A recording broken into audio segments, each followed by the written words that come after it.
देशभक्त नहीं होते हैं। जी हां, डॉक्टर अंबेडकर ने साफ साफ कहा था कि मुसलमान भारत को अपनी मातृभूमि नहीं मानते हैं, और ये बात उन्होंने लिखी है पाकिस्तान और द पार्टीशन ऑफ इंडिया में, जिसका हिंदी अनुवाद पाकिस्तान अथवा भारत का विभाजन इस वक्त मेरे हाथ में है।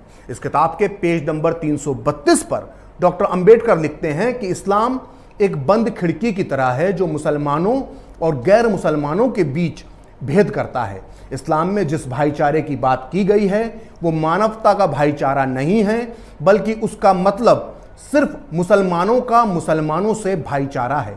मुसलमानों के भाईचारे का फायदा सिर्फ उनके अपने लोगों को ही मिलता है, और जो गैर मुस्लिम हैं उनके लिए इस्लाम में सिर्फ घृणा और शत्रुता ही है।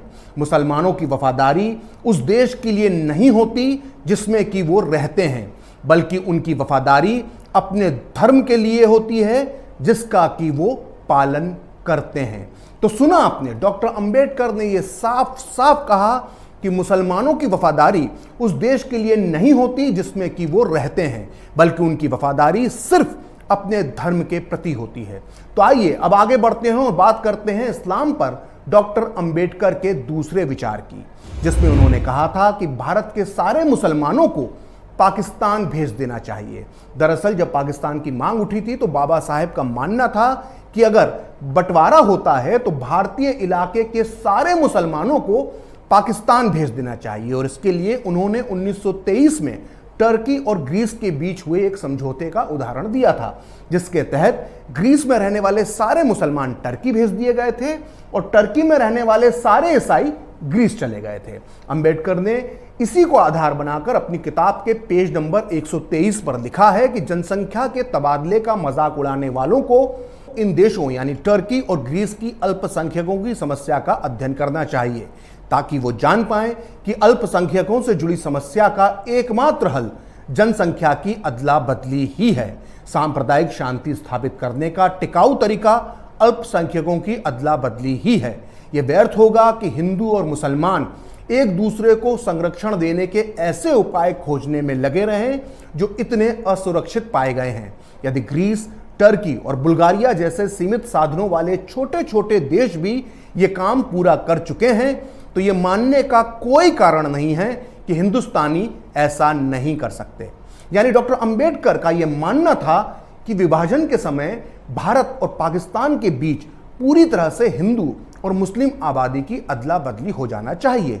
लेकिन पाकिस्तान ने तो करीब करीब सारे हिंदू भारत भेज दिए, लेकिन मुस्लिम तुष्टीकरण की नीति की वजह से भारत ने ऐसा नहीं किया। और इसका क्या अंजाम होगा और इसका क्या अंजाम हुआ, इस पर भी डॉक्टर अंबेडकर ने अपनी बात रखी थी। इस्लाम पर डॉक्टर अंबेडकर के तीसरे विचार के मुताबिक मुसलमान भारत में रहेंगे तो यहां कभी सांप्रदायिक शांति नहीं होगी। अंबेडकर की सोच का सबूत है उनकी ये किताब। इसके पेज नंबर 125 पर वो लिखते हैं कि ये बात स्वीकार कर लेना चाहिए कि पाकिस्तान बनने के बाद भी हिंदुस्तान सांप्रदायिक समस्या से मुक्त नहीं हो पाएगा। सीमाओं को बांट देने से पाकिस्तान तो एक मुस्लिम देश बन जाएगा, लेकिन हिंदुस्तान एक मिली जुली आबादी का ही देश बना रहेगा। मुसलमान पूरे हिंदुस्तान में बिखरे हुए हैं, इसलिए यहाँ किसी भी तरह की सीमाएं बनाने से हिंदुस्तान एक ही धर्म का देश नहीं बन पाएगा। हिंदुस्तान को एक ही धर्म का देश बनाने का एकमात्र तरीका यही है कि जनसंख्या की अदला बदली की जाए। जब तक ऐसा नहीं किया जाएगा, हिंदुस्तान में बहुसंख्यक यानी हिंदू और अल्पसंख्यक यानी मुस्लिमों के बीच समस्या बनी रहेगी। अब मैं आपको इस्लाम और भारतीय मुसलमानों पर डॉक्टर अंबेडकर का जो चौथा विचार बताने जा रहा हूं, उसे सुनकर आप चौंक जाएंगे। इस्लाम पर बाबा साहेब का चौथा विचार यह था कि मुसलमान भारत के खिलाफ जिहाद छेड़ सकते हैं। बाबा साहेब के मुताबिक भारत के मुसलमान भारत को दारुल हर्ब मानते हैं, यानी जहां उनका शासन नहीं है। इसलिए अंबेडकर को लगता था कि भारत को दारुल इस्लाम यानी वो देश जहां इस्लाम की हुकूमत होती है बनाने के लिए मुसलमान जिहाद की घोषणा कर सकते हैं। अपनी इस किताब के पेज नंबर 297 पर अंबेडकर लिखते हैं कि तथ्य यह है कि भारत चाहे एकमात्र मुस्लिम शासन के अधीन ना हो दारुल हर्ब यानी जहां इस्लाम का शासन नहीं है वो देश है। और इस्लामी सिद्धांतों के अनुसार मुसलमानों द्वारा जिहाद की घोषणा करना न्याय संगत है। वे जिहाद की घोषणा ही नहीं कर सकते बल्कि उसकी कामयाबी के लिए विदेशी मुस्लिम शक्ति यानी किसी मुस्लिम देश की मदद भी ले सकते हैं। और यदि कोई मुस्लिम देश जिहाद की घोषणा करना चाहता है तो उसकी सफलता के लिए भारत के मुसलमान उसे मदद भी दे सकते हैं।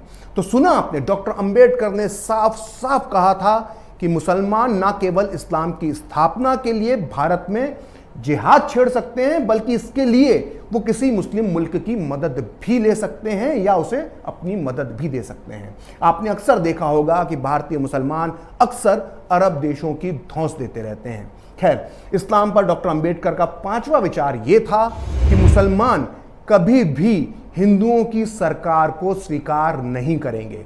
बाबा साहेब की बात आज काफी हद तक सच नजर भी आ रही है। दरअसल मुस्लिम समाज मोदी की सरकार को इस देश की सरकार नहीं बल्कि हिंदुओं की सरकार समझता है। यानी आज की इस मुस्लिम सोच को डॉक्टर अंबेडकर बहुत पहले ही पहचान गए थे। उन्होंने अपनी किताब के पेज नंबर 303 पर लिखा था, हिंदुओं से नियंत्रित और शासित सरकार की सत्ता मुसलमानों को किस सीमा तक स्वीकार होगी इसके लिए ज्यादा माथापच्ची करने की जरूरत नहीं है। मुसलमानों के लिए हिंदू काफिर हैं और उनकी कोई सामाजिक स्थिति यानी हैसियत नहीं होती है। इसलिए जिस देश में काफिरों का शासन हो वो देश मुसलमानों के लिए दारुल हर्ब है। ऐसी स्थिति में यह साबित करने के लिए सबूत देने की आवश्यकता नहीं है कि मुसलमानों के अंदर हिंदू सरकार के शासन को स्वीकार करने की इच्छा शक्ति मौजूद ही नहीं है। अंबेडकर आगे लिखते हैं कि जब खिलाफत आंदोलन के दौरान मुसलमानों की मदद के लिए हिंदू काफी कुछ कर रहे थे तब भी मुसलमान ये नहीं भूले कि उनकी तुलना में हिंदू निम्न और घटिया कौम है। तो सुना आपने, डॉक्टर अंबेडकर का मानना था कि मुसलमान अपनी तुलना में हिंदुओं को एक घटिया कौम मानते हैं। आइए अब मैं आपको बताता हूं इस्लाम पर डॉक्टर अंबेडकर का 6वां विचार, जिसमें उन्होंने कहा था कि मुसलमान शरिया के कानून को देश के कानून से भी ऊपर मानते हैं। अंबेडकर की ये बात आज भी कई मौकों पर सही साबित हो जाती है। उन्होंने अपनी किताब के पेज नंबर 294 पर लिखा था कि इस्लाम ये कहता है कि अगर किसी गैर मुस्लिम देश में मुसलमानों के कानून यानी शरिया और उस देश के कानून के बीच विवाद पैदा हो जाए तो इस्लामिक कानून को ऊपर यानी सही माना जाए। इस तरह मुसलमानों के लिए यह सही माना जाएगा कि वो मुस्लिम कानून का पालन करें और उस देश के कानून को ना माने जिसमें कि वो रहते हैं। अगर आपको लगता है कि डॉक्टर अंबेडकर ने सिर्फ हिंदू वर्ण व्यवस्था, छुआछूत और जातिगत भेदभाव के खिलाफ ही बोला या लिखा था तो फिर आपको सिर्फ अधूरी जानकारी दी गई है।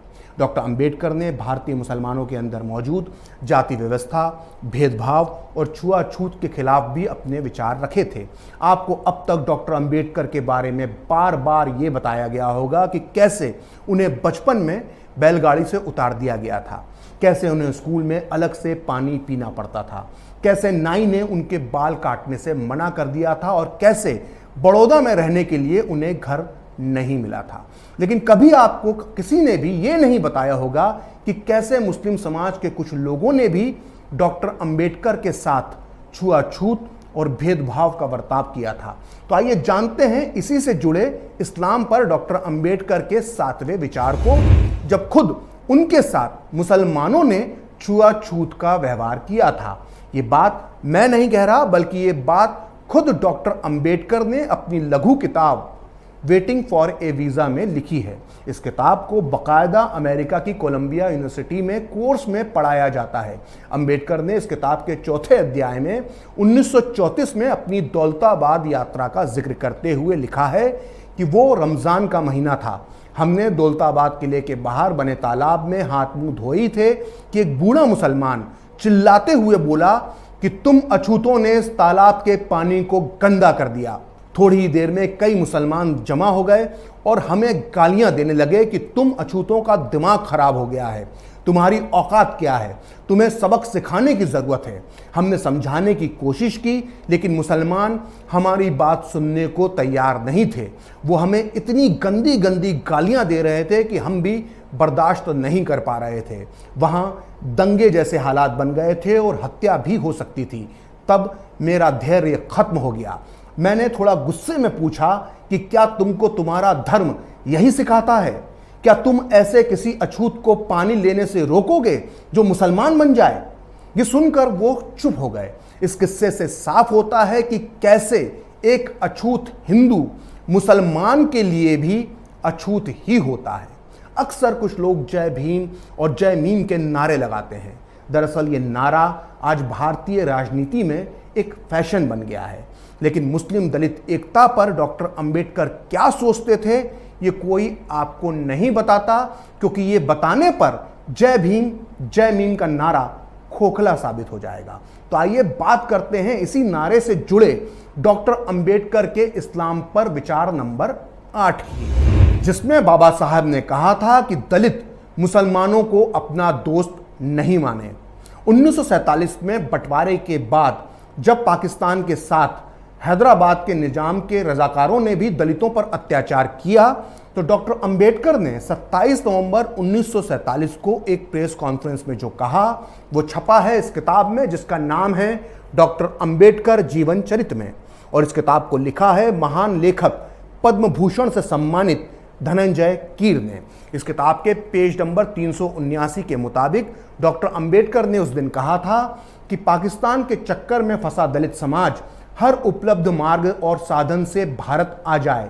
मैं कहना चाहता हूं कि पाकिस्तान और हैदराबाद रियासत के मुसलमानों पर भरोसा करने से दलित समाज का विनाश होगा। दलित वर्ग हिंदू समाज से नफरत करता है, इसलिए मुसलमान हमारे मित्र हैं। ये मानने की बुरी आदत दलितों को लग गई है, जो अत्यंत गलत है। मुसलमान तो अपने लिए दलितों का साथ चाहते हैं, लेकिन बदले में वो कभी दलितों का साथ नहीं देते हैं। अब मैं जो आपको बताने जा रहा हूं उसे सुनकर कई मुस्लिम कट्टरपंथियों की नींद उड़ सकती है। इस्लाम पर 9वें विचार के मुताबिक डॉक्टर अंबेडकर का मानना था कि बुर्के की वजह से मुस्लिम नौजवान यौन विकृति यानी सेक्सुअल डिसऑर्डर के शिकार बन जाते हैं। दरअसल देश के हर समाज की, हर महिला की आज़ादी के पक्षधर बाबा साहब का मानना था कि बुर्के का असर सिर्फ महिलाओं पर नहीं पड़ता, बल्कि इसका असर पुरुषों की मानसिकता पर भी पड़ता है। वो अपनी किताब के पेज नंबर 231 पर जो लिखते हैं वो बेहद आंखें खोल देने वाला है। डॉक्टर अंबेडकर ने लिखा है कि पर्दा प्रथा ने मुस्लिम पुरुषों की नैतिकता पर बुरा प्रभाव डाला है।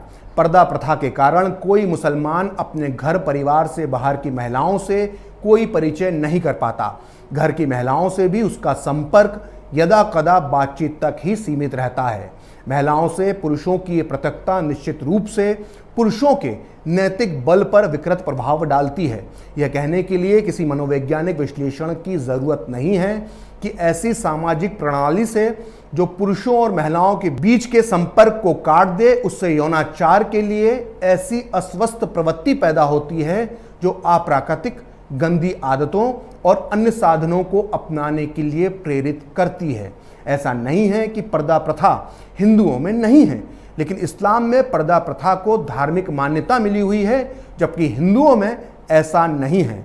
हिंदुओं की तुलना में मुसलमानों में पर्दा प्रथा की जड़ें काफ़ी गहरी हैं। इसमें कोई शक नहीं कि भारत के हर समाज में, चाहे वो हिंदू हो या मुसलमान, दोनों में सामाजिक बुराई मौजूद है। लेकिन इस्लाम पर बाबा साहब के 10वें विचार के मुताबिक डॉक्टर अंबेडकर का यह मानना था कि मुसलमानों ने अपने सामाजिक सुधार के लिए कोई आंदोलन नहीं किया और वो समाज सुधार के प्रबल विरोधी होते हैं। उन्होंने हिंदुओं की इस बात की तारीफ की थी कि वो कम से कम अपनी सामाजिक बुराई को स्वीकार तो करते हैं, लेकिन मुसलमान अपने समाज के अंदर मौजूद बुराई को कभी स्वीकार नहीं करते। उन्होंने अपनी किताब के पेज नंबर 233 और 234 पर लिखा है कि मुसलमानों ने समाज में मौजूद बुराइयों के खिलाफ कभी कोई आंदोलन नहीं किया। हिंदुओं में भी सामाजिक बुराइयां मौजूद हैं, लेकिन अच्छी बात यह है कि वो अपनी इस गलती को मानते हैं और उसके खिलाफ आंदोलन भी चला रहे हैं। लेकिन मुसलमान तो ये मानते ही नहीं हैं कि उनके समाज में कोई बुराई है। दरअसल मुसलमान समाज सुधार के प्रबल विरोधी हैं। मुसलमानों को ये सिखाया जाता है कि इस्लाम के अलावा कहीं सुरक्षा नहीं है और इस्लामी कानून से सच्चा कोई दूसरा कानून नहीं है। इसी वजह से मुसलमान खुद के अलावा कुछ और सोच पाने के काबिल नहीं बचे हैं। उन्हें इस्लामी विचार के अलावा कोई और विचार पसंद ही नहीं आता है। मुसलमानों के जहन में यह गहराई से बैठा हुआ है कि सिर्फ वो ही सच्चे हैं और सिर्फ वो ही विद्वान हैं। तो ये था डॉक्टर अंबेडकर का इस्लाम और मुसलमानों के बारे में 10वां विचार। वैसे तो बाबा साहब ने इस विषय पर इतना कुछ कहा है कि उसे एक वीडियो में समेट पाना बेहद मुश्किल है, लेकिन फिर भी मैंने आज आपको डॉक्टर अंबेडकर के ये 10 विचार इसलिए बताए हैं क्योंकि इस देश के लिबरल, वामियों और जिहादी सोच के लोगों ने डॉक्टर अंबेडकर के विचारों का अपहरण कर लिया है। या आप यूं भी कह सकते हैं कि इन लोगों ने डॉक्टर अंबेडकर के विचारों को कैद कर लिया है। डॉक्टर अंबेडकर के विचारों को अपनी बपौती मानने वाले ये तथाकथित बुद्धिजीवी दरअसल एक तरह के पूर्वाग्रह से ग्रसित हैं। ये जानबूझकर डॉक्टर अंबेडकर को एक वर्ग विशेष का नेता और एक वर्ग विशेष का दुश्मन बनाकर ही पेश करना चाहते हैं। लेकिन अब वक्त आ गया है कि हम डॉक्टर भीमराव बाबा साहेब अंबेडकर के विचारों को सही रूप में सबके सामने लेकर आएं।